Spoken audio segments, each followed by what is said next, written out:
मेरे बहुत ही सत्कारयोग मुअज़्ज़िज़ हाज़रीन, आओ सब तो पहला गुरुदेव पातशाह की बख्शिश मुकद्दस फतेह बुलंद करिए। प्यार सहित आखना जी वाहिगुरू जी का खालसा वाहिगुरू जी की फतेह। बड़े सहज और स्पष्ट शब्दों दे विच अज दी स्थिति नूं समझण दा यतन करिए।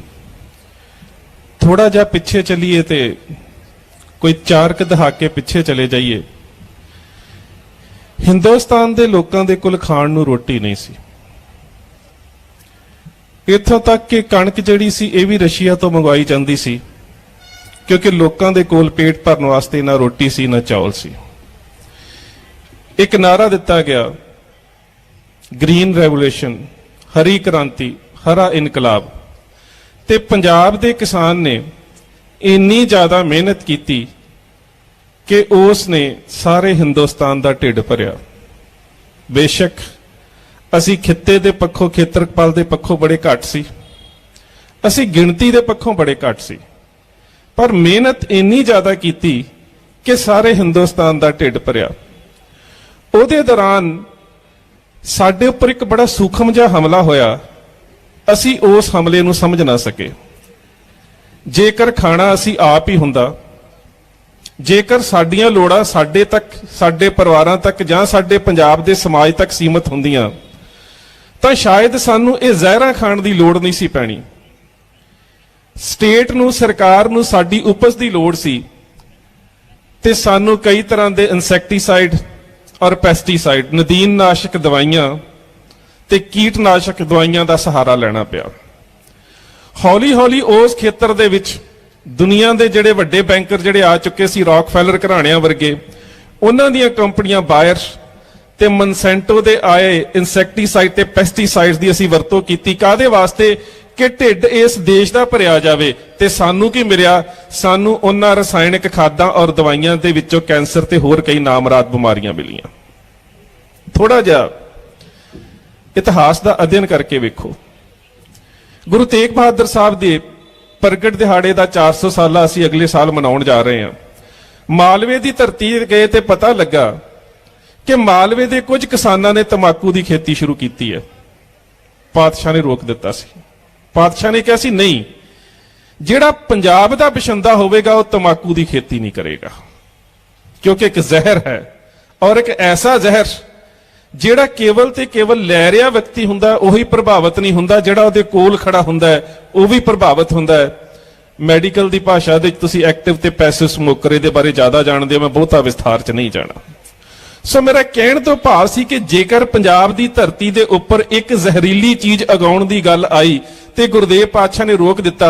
ते सच जाणियो, जिस तरह के नाल असी हिंदुस्तान का ढिड भरन दे वास्ते इंसैक्टीसाइड ते पैस्टीसाइड की वरतों शुरू की, जिहदे नाल एक वड्डे कारपोरेट घराणे का ढिड भी भर रहा सी। माफ करना, असी अपनियां नस्लां दा इह हाल कर दिता कि वह औलाद पैदा करन दे समर्थ भी न रहीआं। अज उही कारपोरेट घराणे जदों उन्हां नूं पता है, मैं अगे भी गल कीती सी, एक किताब है द सीड्स ऑफ डिस्ट्रक्शन, उस पंजाबी उसकी बनती है तबाही दे बीज। किते उस किताब नूं पढ़ो, तुहानूं पता लगेगा कि जिहड़ा कुदरती जरम प्लाजम है, जिहड़ा कुदरती बीज है, उसनूं संभालिया जा रहा है। ते जिहड़े अज सानूं हाईब्रिड बीज दिते जा रहे ने, ਉਹ ਅਸੀਂ ਇੱਕ ਫਸਲ ਤੋਂ ਬਾਅਦ ਦੂਜੀ ਫਸਲ ਆਪਣੇ ਘਰਾਂ ਦੇ ਵਿੱਚ ਬੀਜ ਰੱਖ ਕੇ ਨਹੀਂ ਉਗਾ ਸਕਦੇ। ਉੱਪਰੋਂ ਖਾਦਾਂ ਦਾ ਖਰਚਾ, ਦਵਾਈਆਂ ਦਾ ਖਰਚਾ। ਇੱਕ ਬਹੁਤ ਵੱਡਾ ਕਾਰਪੋਰੇਟ ਘਰਾਣਾ ਜਿਹੜਾ ਦਵਾਈਆਂ ਤੋਂ ਬਾਅਦ ਅਤੇ ਹਥਿਆਰਾਂ ਤੋਂ ਬਾਅਦ ਅੰਨ ਦੇ ਵਪਾਰੀ ਕਰਨ ਦੇ ਉੱਪਰ ਕਾਬਜ਼ ਹੋਣਾ ਚਾਹੁੰਦਾ ਹੈ, ਉਹ ਤੁਹਾਡੀਆਂ ਫਸਲਾਂ ਦੇ ਉੱਪਰ ਆਪਣਾ ਕਬਜ਼ਾ ਕਰਨਾ ਚਾਹੁੰਦਾ ਹੈ।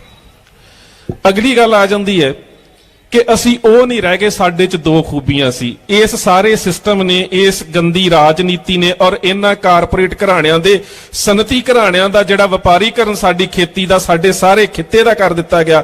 सच जाणियो, साडे कोल खूबियां की सी? असी राजे भी सी, असी दाते भी सी, असी शेर भी सी। अज असी नहीं रह गए। तुसीं रणजीत सिंह दे राज दी गल करन तों पहिलां मैं तुहानूं एक गल दसदा कि जदों कौमां दे हालात ये हो जांदे ने, फिर वैन पाउण वाले वैनां दे विच भी मजाक करते हैं। पिछे जे किते दी गल है, किसी पिंड दे विच मौत हो जाती सी ना, ਤੇ ਵੈਣ ਪਾਉਣ ਦੇ ਵਾਸਤੇ ਨੈਣ ਨੂੰ ਬੁਲਾਇਆ ਜਾਂਦਾ ਸੀ। ਕਿਸੇ ਪਿੰਡ ਦੇ ਵਿੱਚ ਮੌਤ ਹੋ ਗਈ, ਨੈਣ ਨੂੰ ਬੁਲਾਇਆ ਗਿਆ ਵੈਣ ਪਾਉਣ ਵਾਸਤੇ। ਉਹਨੇ ਆ ਕੇ ਪਤਾ ਕਰਨਾ ਸੀ ਜਿਹਦੀ ਮੌਤ ਹੋਈ ਹੈ, ਪੁਰਾਣਾ ਸਮਾਂ ਸੀ ਕਿ ਉਹਦੀ ਜ਼ਿੰਦਗੀ ਦੇ ਵਿੱਚ ਉਹਨੇ ਕੋਈ ਚੰਗਾ ਕੰਮ ਕੀਤਾ ਹੈ, ਕੋਈ ਬਹੁਤ ਵੱਡਾ ਸੂਰਮਾ ਸੀ, ਕੋਈ ਦਾਨੀ ਸੀ, ਕੋਈ ਬਹਾਦਰ ਸੀ, ਕੋਈ ਬੜਾ ਵੱਡਾ ਰਾਜਸੀ ਪਰਿਵਾਰ ਸੀ। ਉਹ ਆ ਕੇ ਪੁੱਛਦੀ ਹੈ ਪਿੰਡ ਦੇ ਲੋਕਾਂ ਨੂੰ, ਜਾਂ ਜਿਸ ਬਰਾਦਰੀ ਦੇ ਵਿੱਚ ਜਿਸ ਬੰਦੇ ਦੀ ਮੌਤ ਹੋਈ ਸੀ, ਇਹ ਬਹਾਦਰ ਸੀ? ਨਹੀਂ। ਇਹ ਦਾਨੀ ਸੀ? ਨਹੀਂ। ਇਹ ਕੋਈ ਸੂਰਮਾ ਸੀ? ਨਹੀਂ। ਉਹਨੇ ਵੈਣ ਪਤਾ ਕੀ ਪਾਇਆ? ਕਹਿੰਦੀ ਨਾ ਦਾਤਾ ਨਾ ਸ਼ੇਰ, ਹਾਏ ਹਾਏ ਗਬਲਾ ਮੇਲ। ਸਾਡਾ ਇਹ ਹਾਲ ਬਣ ਗਿਆ, ਨਾ ਤੇ ਅਸੀਂ ਦਾਤੇ ਰਹੇ, ਨਾ ਅਸੀਂ ਸ਼ੇਰ ਰਹੇ, ਅਸੀਂ ਗਬਲਾ ਮੇਲ ਬਣਦੇ ਜਾ ਰਹੇ ਹਾਂ। ਵੀ ਤੁਸੀਂ ਆਪਣੇ ਵਡੇਰਿਆਂ ਵੱਲ ਸੋਚ ਕੇ ਵੇਖੋ, ਤੁਸੀਂ ਕਿਵੇਂ ਦੇ ਦਾਤੇ ਸੀ। ਪੰਜਾਬ ਦੇ ਵਿੱਚ ਰਣਜੀਤ ਸਿੰਘ ਦੇ 40 ਸਾਲਾਂ ਦੇ ਰਾਜ ਦੇ ਵਿੱਚ ਇੱਕ ਵਾਰੀ ਇੱਕ ਇਲਾਕੇ ਦੇ ਵਿੱਚ ਕਾਲ ਪੈਣ ਦਾ ਜ਼ਿਕਰ ਆਉਂਦਾ ਹੈ, ਤੇ ਰਣਜੀਤ ਸਿੰਘ ਨੇ ਉਸ ਵੇਲੇ ਆਪਣੇ ਖਜ਼ਾਨੇ ਦੇ ਦਰਵਾਜ਼ੇ ਖੋਲ ਦਿੱਤੇ ਸੀ ਤੇ ਅੰਨ ਭੰਡਾਰ ਦੇ ਦਰਵਾਜ਼ੇ ਖੋਲ ਦਿੱਤੇ ਸੀ ਕਿ ਕਿਸੇ ਨੂੰ ਜਿੰਨਾ ਵੀ ਅੰਨ ਚਾਹੀਦਾ ਤੇ ਆਪਣੀ ਸਮਰੱਥਾ ਮੁਤਾਬਕ ਜਿੰਨਾ ਚੁੱਕਦਾ ਉਹ ਲੈ ਜਾਵੇ। ਤੁਸੀਂ ਛੋਟੇ ਹੁੰਦੇ ਪੰਜਾਬੀ ਦੇ ਵਿੱਚ ਕਵਿਤਾ ਪੜ੍ਹਿਆ ਕਰਦੇ ਸੀ, ਬਾਬਾ ਜੀ ਰਾਜੇ ਦਾ ਕਹਿ ਗਿਆ ਸਿਪਾਹੀ ਹੈ, ਉੱਥੇ ਕੋਈ ਘਾਟਾ ਨਹੀਂ ਅੱਜ ਬੇਪਰਵਾਹੀ ਹੈ। ਉਹ ਰਣਜੀਤ ਸਿੰਘ ਦੇ ਰਾਜ ਦੀ ਬੇਪਰਵਾਹੀ ਕਿਉਂ ਸੀ? ਅੰਗਰੇਜ਼ ਨੂੰ ਇੱਕ ਗੱਲ ਲਿਖਣੀ ਪੈ ਗਈ ਇੱਕ ਵਿਦਵਾਨ ਨੂੰ ਕਿ ਹਿੰਦੁਸਤਾਨ ਦੇ ਔਰਤਾਂ ਦੀਆਂ ਗਲਾਂ ਦੇ ਵਿੱਚ ਓਨੇ ਮਹਿੰਗੇ ਗਹਿਣੇ ਨਹੀਂ ਹੁੰਦੇ ਜਿੰਨੇ ਰਣਜੀਤ ਸਿੰਘ ਦੀ ਫੌਜ ਦੇ ਘੋੜਿਆਂ ਦੇ ਗਲਾਂ ਦੇ ਵਿੱਚ ਗਹਿਣੇ ਪਏ ਹੁੰਦੇ ਨੇ। ਉਹਦਾ ਕਾਰਨ ਸੀ ਤੁਸੀਂ ਦਾਤੇ ਸੀ, ਤੁਸੀਂ ਸ਼ੇਰ ਸੀ। ਦਵਾਈਆਂ ਨੇ ਖਤਮ ਕਰ ਦਿੱਤਾ, ਆਰਥਿਕਤਾ ਨੇ ਖਤਮ ਕਰ ਦਿੱਤਾ। ਤੁਸੀਂ ਸ਼ੇਰ ਇਸ ਤਰ੍ਹਾਂ ਦੇ ਸੀ ਕਿ ਰਣਜੀਤ ਸਿੰਘ ਦਾ ਬਸੰਤ ਪੰਚਮੀ ਦਾ ਦਰਬਾਰ ਲੱਗਾ ਪਿਆ ਸੀ, ਹਰੀ ਸਿੰਘ ਨਲੂਆ ਕੋਲ ਬੈਠਾ ਸੀ, ਤੇ ਉਸ ਵੇਲੇ ਧਿਆਨ ਸਿੰਘ ਡੋਗਰੇ ਦੇ ਮਨ ਦੇ ਵਿੱਚ ਇੱਕ ਗੱਲ ਆਈ ਕਿ ਹਰੀ ਸਿੰਘ ਨਲੂਏ ਨੂੰ ਮਰਵਾ ਦਿੱਤਾ ਜਾਵੇ ਤੇ ਰਣਜੀਤ ਸਿੰਘ ਦੀ ਤਾਕਤ ਅੱਧੀ ਰਹਿ ਜਾਂਦੀ ਹੈ। ਬੇਸ਼ੱਕ ਕਿ ਬਾਅਦ ਦੇ ਵਿੱਚ ਵੀ ਐਵੇਂ ਦੀ ਸਾਜ਼ਿਸ਼ ਦਾ ਹੀ ਸ਼ਿਕਾਰ ਹੋਇਆ ਹਰੀ ਸਿੰਘ ਨਲੂਆ। ਹਰੀ ਸਿੰਘ ਨਲੂਏ ਨੂੰ ਖਤਮ ਕਰਵਾ ਦਿੱਤਾ ਜਾਵੇ, ਤਾਕਤ ਅੱਧੀ ਰਹਿ ਜਾਂਦੀ ਹੈ। ਉਸ ਨੇ ਉਸੇ ਵੇਲੇ ਆਪਣੀ ਘੜੀ ਹੋਈ ਸਕੀਮ ਦੇ ਮੁਤਾਬਕ ਰਣਜੀਤ ਸਿੰਘ ਦੇ ਕੰਨ ਦੇ ਵਿੱਚ ਜਾ ਕੇ ਕਿਹਾ, ਕਹਿੰਦਾ ਜੰਗਲ ਦੇ ਵਿੱਚੋਂ ਇੱਕ ਆਦਮਖੋਰ ਸ਼ੇਰ ਲਿਆਂਦਾ ਹੈ। ਸ਼ੇਰੇ ਪੰਜਾਬ ਤੂੰ ਕਹਿੰਦਾ ਸੀ ਕਿ ਹਰੀ ਸਿੰਘ ਨਲੂਆ ਜਿਹੜਾ ਹੈ ਉਹ ਹੱਥਾਂ ਦੇ ਨਾਲ ਸ਼ੇਰ ਨੂੰ ਮਾਰ ਦਿੰਦਾ ਹੈ, ਤੇ ਅਸੀਂ ਇੱਕ ਸ਼ੇਰ ਲਿਆਂਦਾ ਹੈ ਕਿਤੇ ਉਹ ਸ਼ੇਰ ਮਾਰ ਕੇ ਵਿਖਾ ਲੇ। ਜਦੋਂ ਰਣਜੀਤ ਸਿੰਘ ਨੇ ਇਸ਼ਾਰਾ ਕੀਤਾ ਹਰੀ ਸਿੰਘ ਨਲੂਏ ਵੱਲ, ਤੇ ਹਰੀ ਸਿੰਘ ਨਲੂਆ ਫਤਿਹ ਗਜਾ ਕੇ ਉੱਠ ਕੇ ਖੜਾ ਹੋ ਗਿਆ। ਕਹਿੰਦਾ ਬਾਦਸ਼ਾਹ ਦੱਸ ਕੀ ਕਰਵਾਉਣਾ ਹੈ? ਕਹਿੰਦਾ ਡੋਗਰੇ ਸ਼ੇਰ ਲੈ ਕੇ ਆਏ ਨੇ, ਉਹ ਮਾਰਨਾ ਹੈ। ਹੁਣ ਇਹ ਬਸੰਤ ਪੰਚਮੀ ਦਾ ਦੀਵਾਨ ਲੱਗਾ ਹੋਇਆ ਤੇ ਵਿੱਚ ਘੁਲ ਰਹੇ ਨੇ ਹਰੀ ਸਿੰਘ ਨਲੂਆ ਤੇ ਸ਼ੇਰ। ਪਹਿਲਾਂ ਤਾਂ ਸਮਝ ਨਾ ਲੱਗੇ ਸ਼ੇਰ ਕਿਹੜਾ ਤੇ ਨਲੂਆ ਕਿਹੜਾ। ਮਿੱਟੀ ਦੇ ਵਿੱਚ ਮਿੱਟੀ ਉੱਡ ਰਹੀ ਹੈ, ਤੁਸੀਂ ਵੇਖ ਲਓ ਸ਼ੇਰ ਨਾਲ ਲੜਾਈ ਕਿਵੇਂ ਹੁੰਦੀ ਹੈ। ਹਾਲੀਵੁੱਡ ਫਿਲਮਾਂ ਦੇ ਵਿੱਚ ਗਲੈਡੀਏਟਰ ਵਗੈਰਾ 'ਚ ਤੁਸੀਂ ਵੇਖਿਆ ਹੀ ਹੋਵੇਗਾ। ਅਖੀਰ ਜਦੋਂ ਖੂਨ ਦੀਆਂ ਫੁਹਾਰਾਂ ਛੁੱਟੀਆਂ, ਸ਼ੇਰ ਜ਼ਮੀਨ ਤੇ ਡਿੱਗਾ ਪਿਆ ਸੀ, ਤੇ ਸ਼ੇਰੇ ਪੰਜਾਬ ਮਹਾਰਾਜਾ ਰਣਜੀਤ ਸਿੰਘ ਹਰੂਏ ਦੇ ਨਲੂਏ ਦੇ ਲਾਗੇ ਆ ਕੇ ਉਹਦੇ ਗਲ ਦੇ ਵਿੱਚ ਆਪਣੀ ਮੋਤੀਆਂ ਦੀ ਚੇਨ ਪਾਉਣ ਲੱਗਾ, ਮਾਲਾ ਪਾਉਣ ਲੱਗਾ। ਤੇ ਉਸ ਵੇਲੇ ਨਲੂਆ ਕਹਿੰਦਾ ਰਣਜੀਤ ਸਿੰਘ ਸ਼ੇਰੇ ਪੰਜਾਬ ਇੱਕ ਗੱਲ ਦੱਸਾਂ, ਮੇਰੇ ਕੋਲ ਦੇ ਭਾਵੇਂ ਰੋਜ਼ ਇੱਕ ਸ਼ੇਰ ਮਰਵਾ ਲਿਆ ਕਰ, ਹਰੀ ਸਿੰਘ ਨਲੂਏ ਦੀਆਂ ਬਾਹਾਂ ਨਹੀਂ ਥੱਕਣੀਆਂ, ਪਰ ਯਾਦ ਰੱਖੀ ਜਿਨ੍ਹਾਂ ਦੇ ਕਹਿਣ ਦੇ ਉੱਪਰ ਤੂੰ ਸ਼ੇਰ ਮਰਵਾ ਰਿਹਾ, ਜਿੱਦਣ ਹਰੀ ਸਿੰਘ ਨਲੂਆ ਨਾ ਰਿਹਾ ਤੇਰੀਆਂ ਬਾਹਾਂ ਭੱਜ ਜਾਣੀਆਂ। ਸੋ ਅਸੀਂ ਇਸ ਸਟੇਟ ਨੂੰ ਵੀ ਕਹਿਣਾ ਚਾਹੁੰਦੇ ਹਾਂ ਕਿ ਤੁਸੀਂ ਜਿੰਨਾ ਮਰਜ਼ੀ ਸਾਡੇ ਤੇ ਜ਼ੁਲਮ ਕਰ ਦਿਓ, ਜਿੱਦਣ ਅੰਦਰ ਸਾਡੇ ਸੁੱਤਾ ਪਿਆ ਸ਼ੇਰ ਜਾਗ ਪਿਆ ਉਦੋਂ ਤੁਹਾਡੀਆਂ ਬਾਹਾਂ ਭੱਜ ਜਾਣੀਆਂ ਨੇ। ਉਸ ਤੋਂ ਅਗਲੀ ਗੱਲ ਦੇ ਉੱਪਰ ਆਈਏ। ਅਗਲੀ ਗੱਲ ਬੜੀ ਅਹਿਮ ਹੈ ਕਿ ਜਿਹੜਾ ਵਰਤਾਰਾ ਹੁਣ ਵਾਪਰ ਰਿਹਾ, ਤੁਸੀਂ ਵੇਖਦੇ ਹੋ ਨਾ ਸੋਸ਼ਲ ਮੀਡੀਆ ਦੇ ਉੱਪਰ, ਕਈ ਵਾਰੀ ਅਸੀਂ ਜਦੋਂ ਪੋਸਟਰ ਸ਼ੇਅਰ ਕਰਦੇ ਹਾਂ ਥੱਲੇ ਕੀ ਲਿਖਿਆ ਹੁੰਦਾ ਜੀ, ਗਾਇਕਾਂ ਨੇ ਕੀ ਕਰਨਾ ਹੈ, ਗਾਇਕਾਂ ਦੇ ਨਾਲ ਧਰਨਿਆਂ ਚੋਂ ਕੀ ਨਿਕਲਣਾ ਹੈ। ਤੇ ਮੈਂ ਬੜਾ ਸਪਸ਼ਟ ਕਹਿਣਾ ਹੁੰਦਾ ਕਿ ਜਿਹੜੇ ਗਾਇਕਾਂ ਦੇ ਨੌਜਵਾਨ ਵੀਰ ਫੈਨ ਨੇ ਉਹਨਾਂ ਨੇ ਸਾਨੂੰ ਸੈਮੀਨਾਰਾਂ 'ਚ ਆ ਕੇ ਨਹੀਂ ਸੁਣਨਾ। ਜਿਹੜੇ ਇਹਨਾਂ ਨੂੰ ਵੇਖਣ ਆਏ ਨੇ ਉਹਨਾਂ ਇਹਨਾਂ ਕਰਕੇ ਆਉਣਾ, ਸਾਡੀ ਤੇ ਖੁਸ਼ਕਿਸਮਤੀ ਹੈ ਕਿ ਅਸੀਂ ਉਹਨਾਂ ਦੀ ਜ਼ਿਹਨੀਅਤ ਦੇ ਵਿੱਚ ਵੀ ਸੰਤ ਜਰਨੈਲ ਸਿੰਘ ਖਾਲਸਾ ਜਾਂ ਫਿਰ ਖੁਦ ਮੁਖਤਿਆਰੀ ਜਾਂ ਫਿਰ ਆਨੰਦਪੁਰ ਸਾਹਿਬ ਦਾ ਮਤਾ ਪਾ ਦਿੰਦੇ ਆ। ਉਹਨਾਂ ਨੇ ਸਾਨੂੰ ਗੁਰਦੁਆਰਿਆਂ ਦੇ ਵਿੱਚ ਸੈਮੀਨਾਰਾਂ ਦੇ ਵਿੱਚ ਸੁਣ ਨਹੀਂ ਆਉਣਾ।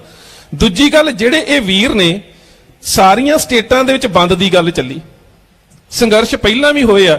ਸਾਨੂੰ ਤੇ ਆਪਣੇ ਸਟੇਟ ਦੇ ਉੱਪਰ ਮਾਣ ਹੋਣਾ ਚਾਹੀਦਾ ਹੈ ਕਿ ਕਮ ਸੇ ਕਮ ਸਾਡਾ ਉਹੀ ਭਾਈਚਾਰਾ ਵੀ ਸਾਡੇ ਨਾਲ ਖਲੋਤਾ ਹੈ ਜਿਹੜਾ ਖੇਤੀ ਨਹੀਂ ਕਰ ਰਿਹਾ।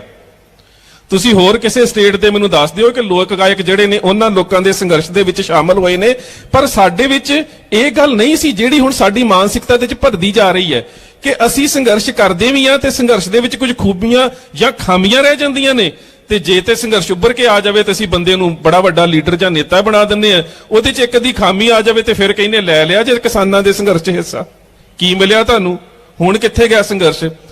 ਬਈ ਸਾਡਾ ਇਤਿਹਾਸ ਇਹ ਨਹੀਂ ਸੀ, ਸਾਡਾ ਇਤਿਹਾਸ ਇੰਜ ਤਰ੍ਹਾਂ ਦਾ ਨਹੀਂ ਸੀ। ਮੈਂ ਇਤਿਹਾਸ ਦੇ ਵਿੱਚੋਂ ਤੁਹਾਨੂੰ ਇੱਕ ਉਦਾਹਰਨ ਦਿੰਦਾ। ਏਮਨਾਬਾਦ ਸੈਦਪੁਰ ਪਾਕਿਸਤਾਨ ਦੇ ਵਿੱਚ ਸਿੱਖਾਂ ਦਾ ਇੱਕ ਜਥਾ ਹਰੀ ਸਿੰਘ ਸਰਦਾਰ ਮਹਾਰਾਜਾ ਰਣਜੀਤ ਸਿੰਘ ਦਾ ਦਾਦਾ ਸਰਦਾਰ ਚੜ੍ਹ ਸਿੰਘ, ਸਰਦਾਰ ਜੱਸਾ ਸਿੰਘ, ਸਰਦਾਰ ਨਿਬਾਹੂ ਸਿੰਘ, ਸਰਦਾਰ ਸੁੱਖਾ ਸਿੰਘ, ਇਹ ਜਿੰਨੇ 18ਵੀਂ ਸਦੀ ਦੇ ਸੂਰਮੇ ਨੇ ਉਸ ਜਥੇ ਦੇ ਵਿੱਚ ਨੇ। ਗੁਰਦੁਆਰਾ ਸਾਹਿਬ ਦੇ ਦਰਸ਼ਨ ਕਰਨੇ ਸੀ, ਨਾਲ ਲੰਗਰ ਬਣਾਉਣਾ ਸ਼ੁਰੂ ਕਰ ਦਿੱਤਾ। ਇਹ ਜਿਹੜਾ ਮੁਲਤਾਨ ਦੇ ਇਲਾਕੇ ਦੇ ਵਿੱਚ ਆਉਂਦਾ ਸੀ ਤੇ ਮੁਲਤਾਨ ਦੀ ਨਵਾਬੀ ਜਿਹੜੀ ਹੈ ਉਸ ਵੇਲੇ ਲਖਪਤ ਰਾਏ ਦੇ ਭਰਾ ਜਸਪਤ ਰਾਏ ਦੇ ਕੋਲ ਸੀ। ਆ ਮੈਂ ਬੀਜੇਪੀ ਵਾਲਾ ਵੀ ਕੋਈ ਵੀਰ ਹੋਏ ਉਹਨੂੰ ਦੱਸਣਾ ਚਾਹੁੰਦਾ, ਇਤਿਹਾਸ ਦੇ ਗਦਾਰ ਨਾ ਬਣਿਓ। ਜਸਪਤ ਰਾਏ ਤੇ ਲਖਪਤ ਰਾਏ ਦਾ ਨਾਮ ਸਾਨੂੰ ਇਤਿਹਾਸਕ ਸਰੋਤਾਂ 'ਚ ਲੈਣਾ ਪੈਂਦਾ, ਪਰ ਬਹੁਤਿਆਂ 'ਚ ਲੱਖੂ ਤੇ ਪੱਸੂ ਹੀ ਲਿਖਿਆ, ਕਿਤੇ ਜੱਸੂ ਲਿਖਿਆ। ਉਹਦਾ ਕਾਰਨ ਕੀ ਹੈ? ਉਹਨਾਂ ਪੰਜਾਬ ਦੀ ਮਿੱਟੀ ਦੇ ਨਾਲ ਗਦਾਰੀ ਕੀਤੀ ਹੈ। ਜਸਪਤ ਰਾਏ ਆ ਕੇ ਸਿੱਖਾਂ ਨੂੰ ਕਹਿੰਦਾ ਆਪਣਾ ਇੱਥੋਂ ਤੁਸੀਂ ਲੰਗਰ ਪਾਣੀ ਸਾਂਭ ਲਓ, ਇਸ ਇਲਾਕੇ ਦੇ ਵਿੱਚ ਤੁਸੀਂ ਪੜਾਅ ਨਹੀਂ ਲਾ ਸਕਦੇ। ਸਿੱਖਾਂ ਦੇ ਜਹੇਦਾਰ ਨੇ ਸਰਦਾਰ ਜੱਸਾ ਸਿੰਘ ਹੁਣਾਂ ਨੇ, ਸਰਦਾਰ ਚੜ੍ਹ ਸਿੰਘ ਹੁਣਾਂ ਨੇ ਕਿਹਾ ਕਿ ਅਸੀਂ ਇੱਥੇ ਲੜਾਈ ਝਗੜਾ ਕਰਨ ਨਹੀਂ ਆਏ, ਗੁਰਦੁਆਰਾ ਸਾਹਿਬ ਦੇ ਦੀਦਾਰ ਕਰਨੇ ਨੇ। ਗੁਰੂ ਨਾਨਕ ਸਾਹਿਬ ਦੀ ਤੇ ਭਾਈ ਲਾਲੋ ਜੀ ਦੀ ਜਿਹੜੀ ਵਾਰਤਾਲਾਪ ਦੀ ਯਾਦ ਦੇ ਵਿੱਚ ਬਣਿਆ ਹੋਇਆ ਗੁਰਦੁਆਰਾ ਹੈ ਏਮਨਾਬਾਦ ਰੋੜੀ ਸਾਹਿਬ, ਇੱਥੇ ਅਸੀਂ ਲੰਗਰ ਛਕਣਾ ਤੇ ਚਲੇ ਜਾਣਾ, ਅਸੀਂ ਕਿਸੇ ਨੂੰ ਕੋਈ ਤੰਗ ਕਰ ਨਹੀਂ ਆਏ। ਉਹਨੇ ਸਿੱਖਾਂ ਨੂੰ ਕੇਸਾਂ ਦੇ ਬਾਰੇ ਬੜੇ ਮਾੜੇ ਸ਼ਬਦ ਕਹੇ ਤੇ ਫਿਰ ਜਿਹੜਾ ਸਾਡਾ ਗੁਰਮਤ ਵਿਚਾਰਧਾਰਾ ਦਾ ਇੱਕ ਪੱਖ ਹੈ ਕਿ ਜੱਬੇ ਬਾਣ ਲੱਗ ਗਿਓ ਤੱਬੇ ਰੋਸ ਜਾਗਿਓ। ਫਿਰ ਨਿਬਾਹੂ ਸਿੰਘ ਸੂਰਮੇ ਨੇ ਹਾਥੀ ਤੇ ਚੜ ਕੇ ਸਿਰ ਧੜ ਤੋਂ ਜੁਦਾ ਕਰ ਦਿੱਤਾ, ਧੜ ਵਾਪਸ ਲੈ ਗਏ, ਸਿਰ ਸਿੱਖਾਂ ਨੇ ਲਾਂਬੇ ਨੁੱਕਰ ਦੇ ਵਿੱਚ ਸੁੱਟ ਦਿੱਤਾ। ਜਦੋਂ ਘਰ ਕੱਲਾ ਧੜ ਪਹੁੰਚਿਆ ਤੇ ਕੁੱਲ ਪੁਰੋਹਿਤ ਸੀ ਕਿਰਪਾਰਾਮ ਗੁਸਾਈ, ਬੱਦੋ ਕੀ ਗੁਸਾਈਆਂ ਦਾ ਰਹਿਣ ਵਾਲਾ, ਉਹ ਕਹਿੰਦਾ ਜੀ ਅੰਤਮ ਸੰਸਕਾਰ ਨਹੀਂ ਹੋ ਸਕਦਾ, ਇਹਦੀ ਗਤੀ ਨਹੀਂ ਹੋਣੀ, ਸਿਰ ਨਾਲ ਨਹੀਂ ਹੈਗਾ। ਫਿਰ ਸਿੱਖਾਂ ਦੇ ਕੋਲ ਆਇਆ ਤੇ ਸਿੱਖਾਂ ਨੇ ਸਿਰ ਵਾਪਸ ਦੇ ਦਿੱਤਾ। ਫਿਰ ਉਹਦੀ ਕਿਤੇ ਜਾ ਕੇ ਗਤੀ ਤਾਂ ਫਿਰ ਵੀ ਨਹੀਂ ਹੋਈ ਹੋਣੀ, ਇਹ ਗੱਲ ਸਰਦਾਰ ਚੜ੍ਹ ਸਿੰਘ ਨੇ ਕਹਿ ਦਿੱਤੀ ਸੀ। ਕਹਿੰਦਾ ਪੰਡਤ ਜੀ ਸਿਰ ਤੇ ਭਾਵੇਂ ਲੈ ਜਾਓ, ਜਿੰਨੀਆਂ ਮਾੜੀਆਂ ਕਰਤੂਤਾਂ ਨੇ ਗਤੀ ਤਾਂ ਫਿਰ ਵੀ ਨਹੀਂ ਹੋਣੀ, ਸਿਰ ਤੁਹਾਨੂੰ ਦੇ ਦਿੰਨੇ ਆ। ਸੋ ਇਹ ਗੱਲ ਇੱਕ ਵੱਖਰੀ ਹੈ। ਉਹਦੇ ਤੋਂ ਬਾਅਦ ਉਹਦਾ ਭਰਾ ਕਸਮ ਖਾਂਦਾ ਹੈ ਕਿ ਇੱਕ ਖੱਤਰੀ ਨੇ ਸਿੱਖ ਧਰਮ ਸ਼ੁਰੂ ਕੀਤਾ ਸੀ ਤੇ ਖੱਤਰੀ ਹੀ ਖਤਮ ਕਰੂਗਾ। ਛੋਟਾ ਘੱਲੂਘਾਰਾ ਹੁੰਦਾ ਹੈ, ਇੱਕ ਦਿਨ ਦੇ ਵਿੱਚ 12 ਤੋਂ ਲੈ ਕੇ 15,000 ਸਿੱਖ ਸ਼ਹੀਦ ਹੁੰਦੇ ਨੇ। ਕਦੀ ਤੁਸੀਂ ਮੈਨੂੰ ਕਿਸੇ ਇੱਕ ਵੀ ਇਤਿਹਾਸਕ ਸਰੋਤ ਦੇ ਵਿੱਚ ਦੱਸ ਦਿਓ ਕਿ ਸਿੱਖਾਂ ਨੇ ਉਸ 15,000 ਕਤਲ ਦੇ ਵਾਸਤੇ ਆਪਣੀ ਇੱਕ ਘਟਨਾ ਨੂੰ ਜ਼ਿੰਮੇਵਾਰ ਠਹਿਰਾਇਆ ਹੋਵੇ ਵੀ ਨਹੀਂ ਜੀ ਯਾਰ ਜੇ ਕਿਤੇ ਜਸਪਤ ਰਾਏ ਦਾ ਸਿਰ ਨਾ ਵੱਢਦੇ ਨਾ ਤੇ ਸਾਡਾ ਇੰਨਾ ਕਤਲੇਆਮ ਨਹੀਂ ਸੀ ਹੋਣਾ, ਕਦੀ ਵੀ ਨਹੀਂ। ਸਿੱਖਾਂ ਨੇ ਸੋਚਿਆ 15 ਦਾ 20,000 ਵੀ ਮਰ ਜਾਂਦਾ ਤਾਂ ਵੀ ਕੋਈ ਗੱਲ ਨਹੀਂ, ਅਸੀਂ ਦੁਸ਼ਮਣ ਦਾ ਸਿਰ ਲਾ ਕੇ ਤਾਂ ਨੇਜੇ ਤੇ ਟੰਗਿਆ। ਇਹੋ ਜਿਹੀਆਂ ਘਟਨਾਵਾਂ, ਇਹੋ ਜਿਹੇ ਜਿਹੜੇ ਬਰਤਾਂਤ ਨੇ ਹੁਣ ਵੀ ਸਿਰਜੇ ਜਾਂਦੇ ਨੇ। ਜੀ ਇੰਦਰਾ ਗਾਂਧੀ ਨੂੰ ਨਾ ਕਤਲ ਕਰਦੇ ਦਿੱਲੀ 'ਚ ਸਿੱਖਾਂ ਦਾ ਕਤਲੇਆਮ ਨਹੀਂ ਸੀ ਹੋਣਾ। ਮੈਂ ਕਹਿੰਦਾ 20 ਦੀ ਥਾਂ ਤੇ ਹੋਰ ਵੀ 10 ਹੋ ਜਾਂਦਾ, ਪਰ ਇਤਿਹਾਸ ਦੇ ਵਿੱਚ ਤੁਸੀਂ ਇਸ ਗੱਲ ਨੂੰ ਤਾਂ ਪੈਦਾ ਕਰ ਦਿੰਦਾ ਨਾ ਕਿ ਜਿਹੜਾ ਹਰਮੰਦਰ ਸਾਹਿਬ ਵੱਲ ਕੈਰੀ ਨਿਗਾਹ ਕਰਕੇ ਵੇਖਦਾ ਅਸੀਂ ਸਿਰ ਲਾ ਕੇ ਲਿਆਉਨੇ ਆ।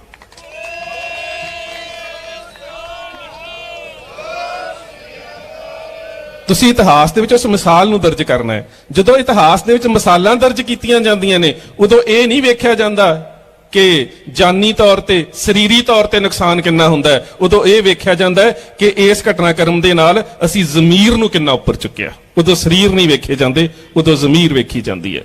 ਸੋ ਸ਼ਹਿਰੀ ਵੀਰਾਂ ਦੇ ਵਾਸਤੇ ਇਹ ਧਰਨਾ, ਜਾਂ ਇਹ ਧਰਨਾ ਤਾਂ ਨਹੀਂ ਕਹਿ ਸਕਦੇ, ਬੇਸਿਕਲੀ ਸਾਡਾ ਛੋਟਾ ਜਿਹਾ ਸਮਾਗਮ ਹੈ ਸਾਰੇ ਭਰਾਵਾਂ ਦਾ ਇਕੱਠੇ ਹੋ ਕੇ, ਜਿਨ੍ਹਾਂ ਦੇ ਵਿੱਚ ਛੋਟੇ ਦੁਕਾਨਦਾਰ ਵੀਰ ਨੇ, ਆੜਤੀ ਵੀਰ ਨੇ, ਵੱਡੇ ਦੁਕਾਨਦਾਰ ਤੇ ਭਾਵੇਂ ਸਿੱਖ ਹੋਣ, ਜਿਹੜੇ ਵੱਡੇ ਘਰਾਣੇ ਸਨਅਤੀ ਘਰਾਣੇ ਨਾ, ਉਹ ਚਾਹੇ ਸਿੱਖ ਹੋਣ ਤੇ ਉਹ ਚਾਹੇ ਹਿੰਦੂ ਹੋਣ। ਇੱਕ ਗੁਰਸਾਹਿਬ ਸਿੰਘ ਹੈਗਾ ਸਾਡਾ ਵਿਚਾਰਾ ਵੱਡਾ ਸਨਅਤਕਾਰ, ਇਹਨੂੰ ਖਿੱਚ ਧੂ ਕੇ ਲੈ ਆਈਦਾ।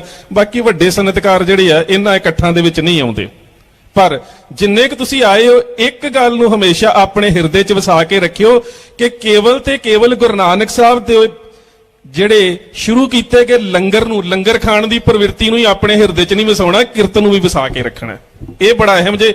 ਮੈਂ ਇੱਕ ਛੋਟੀ ਜੀ ਲੋਕ ਧਾਰਾ ਦੀ ਗੱਲ ਤੁਹਾਡੇ ਨਾਲ ਸਾਂਝੀ ਕਰਕੇ ਤੇ ਖਿਮਾ ਦਾ ਜਾਚਕ ਹੈ, ਗੱਲ ਇੰਨੀ ਕਿ ਵੀ ਕਿਤੇ ਕਬਰ ਦੇ ਉੱਪਰ ਇੱਕ ਮਜ਼ਾਵਰ ਬੈਠਾ ਸੀ।